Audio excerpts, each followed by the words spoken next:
this is a real medical term right now.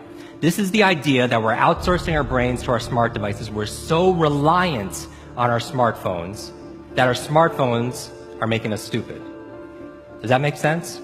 I mean, it's convenient. I don't want to memorize 500 phone numbers, right? Nobody wants to do that. But we've lost the ability to memorize one.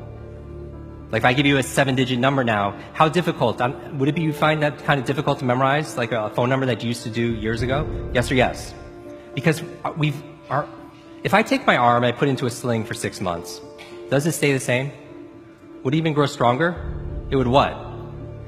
It would atrophy and grow weaker. Same thing with your mental muscles. If you're relying on your phone to keep your schedules, your to-dos, I went out to dinner with 10 people recently. There was 10 of us.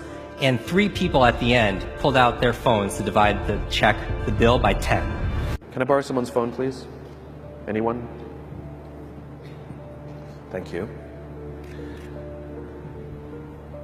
Okay, there is a subconscious reaction to these devices when we use them. Okay? What if I were to hold my phone while I'm talking to you? I'm not checking it, it's not buzzing, it's not beeping.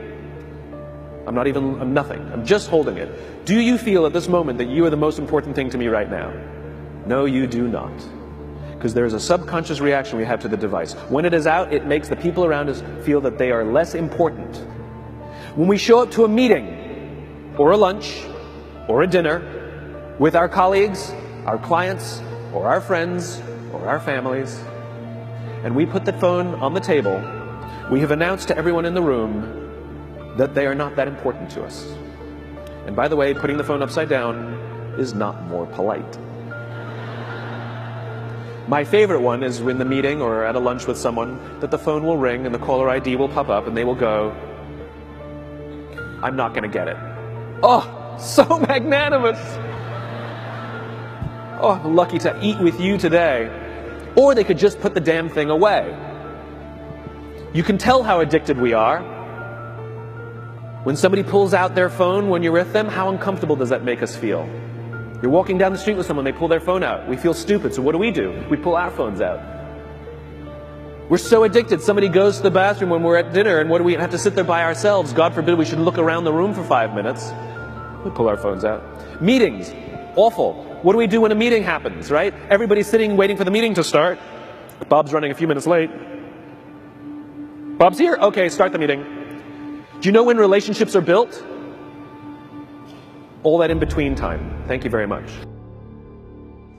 Parents have to intervene. We have to stop giving our kids free access to social media and phones at young ages. They are not ready for it. Their minds cannot cope with the dopamine.